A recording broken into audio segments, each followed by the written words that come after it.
Vê se tá gravando essa porra aqui. Chegar numa final sul-americana pode ser um feito em tanto para muitos torcedores. Nesse vídeo de hoje eu vou te mostrar o que o Red Bull Bragantino tem feito para se tornar uma potência no futebol brasileiro. Vem comigo!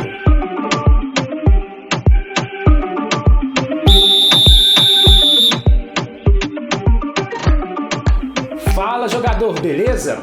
Em 2019, o Bragantino entrou para estrear no Campeonato Brasileiro da Série B sob uma nova parceria. O seu novo parceiro seria a empresa de energéticos Red Bull. De lá pra cá, muita coisa aconteceu.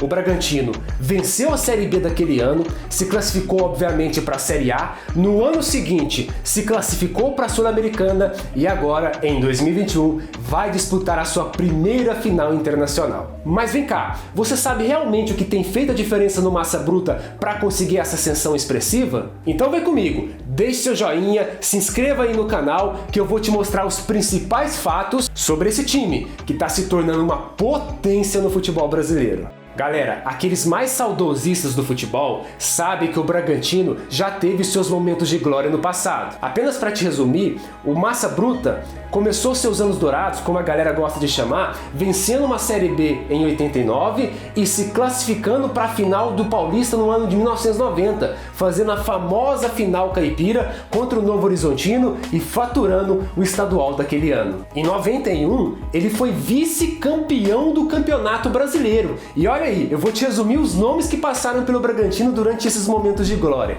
Vanderlei Luxemburgo, que até então ainda era um técnico modesto, Mauro Silva, Gil Baiano e Silvio, que fizeram história na seleção brasileira. E tem mais, depois que o Luxemburgo saiu do Bragantino no fim de 1990, assumiu o comando técnico do time, que levou ao vice-campeonato brasileiro em 91, ninguém mais, ninguém menos que Carlos Alberto Parreira, que anos depois, em 94, seria campeão mundial pela seleção brasileira. O time ainda disputou 3 Copas Conmebol, até emplacar uma série de rebaixamentos em 98, vivendo aí anos de crise e sem aparecer na mídia nacional, aparecendo uma vez ou outra, por exemplo, quando eliminou o São Paulo de uma Copa do Brasil, mas o Bragantino ficou muito tempo distante da mídia depois dos seus anos dourados. Mas depois de 2015, o Bragantino começou a tentar uma recuperação, e isso surgiu um efeito, tanto é que em 2019, o Bragantino conseguiu subir para a Série B. E foi justamente esse acesso em 2019 que credenciou o Bragantino a se tornar alvo de uma parceria com a empresa de energéticos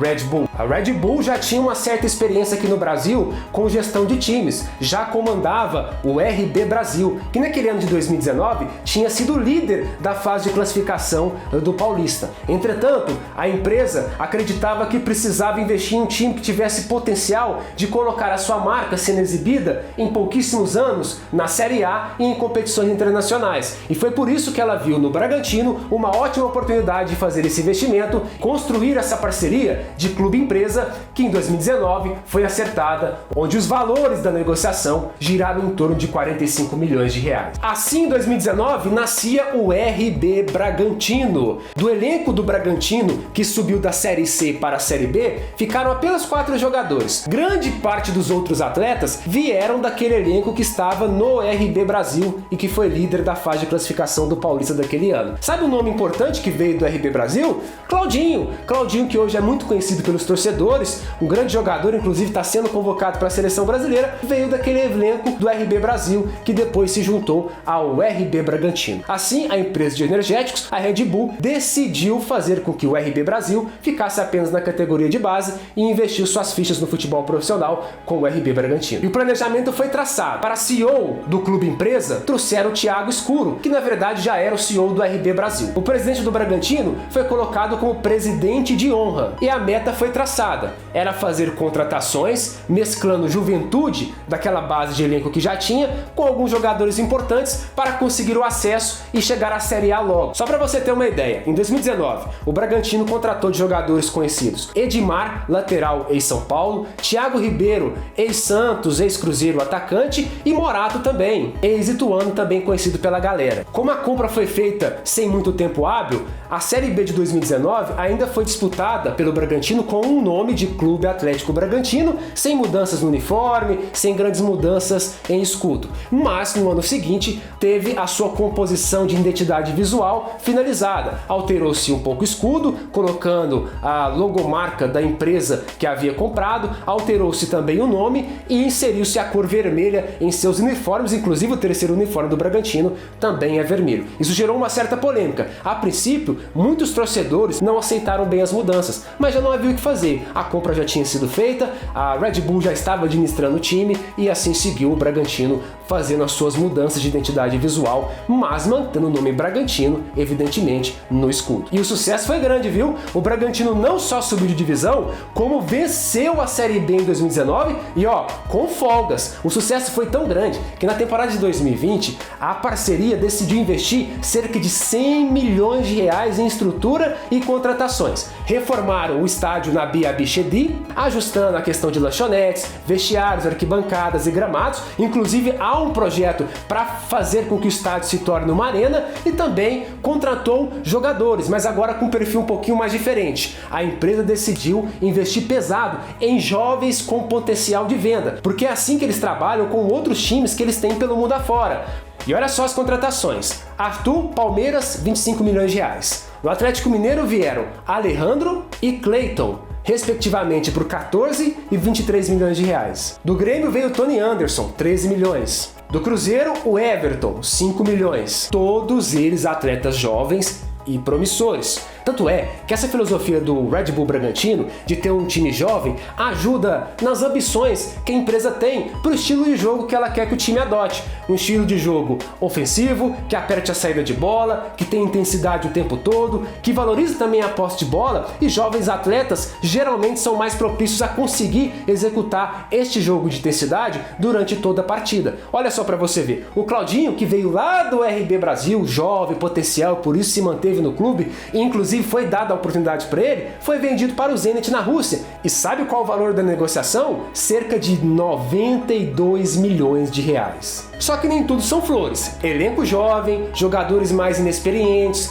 primeiro ano de volta à Série A depois de muito tempo, contratações recentes, nem sempre tudo se encaixa no primeiro momento. No início do Brasileirão de 2020, pelo menos naquela parte do primeiro turno, o RB Bragantino sofreu bastante, chegou a ficar na zona de rebaixamento e muito se contestou se essa parceria, se esse tipo de clube-empresa realmente daria certo na Série A. Mas no retorno, o Bragantino se consolidou, conseguiu melhorar seu desempenho. É bem verdade que teve uma alteração de comando técnico, o técnico Felipe Conceição, que estava à frente do clube, foi mandado embora, no seu lugar veio Maurício Barbieri e o time se recuperou. Tanto é que conseguiu ainda se classificar para a Copa Sul-Americana, que estava dentro das ambições da empresa pelo projeto que eles têm pelo time. Em 2021, o time fez novas contratações e mais investimentos aconteceram. Olha, conseguiu um bom desempenho no primeiro ano de Série A, classificou-se para um torneio internacional. A empresa estava animada para investir no time.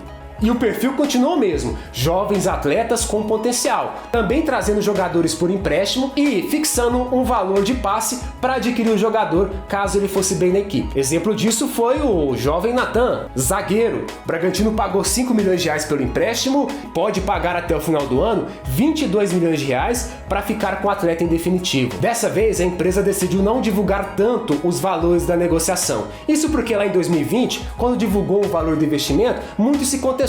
A empresa está investindo muito, mas o time não tem resultado. Dessa vez eles preferiram ficar de bico fechado, não divulgaram muitas negociações, os valores reais, mas continuaram contratando jovens. Se liga só na lista. Jadson, jovem volante, veio do Cruzeiro por 5,4 milhões de reais. Rafael Luiz, lateral, veio por empréstimo, chegou até o fim do ano. O Vitinho, jogador contratado em definitivo depois de empréstimo, valores não foram revelados. O Everson também contratado em definitivo depois de empréstimo. E Pedrinho, atacante, que também assinou até 2025. Com o time mais encorpado, com atletas que ficaram do ano passado, mantendo a comissão técnica, está à frente do projeto ainda o treinador Maurício Barbieri, e com as novas contratações, o time emplacou uma boa temporada em 2021. No Campeonato Brasileiro da Série A deste ano, o time tem estado desde o início do campeonato figurando entre os 8 primeiros e chegou inclusive a assumir a liderança da competição. E não para por aí, até mesmo porque o foco do Bragantino esse ano é a Copa Sul-Americana. Fez um grande torneio. Sabe quem que o Bragantino eliminou para poder chegar até a final contra o Atlético Paranaense? Não sei.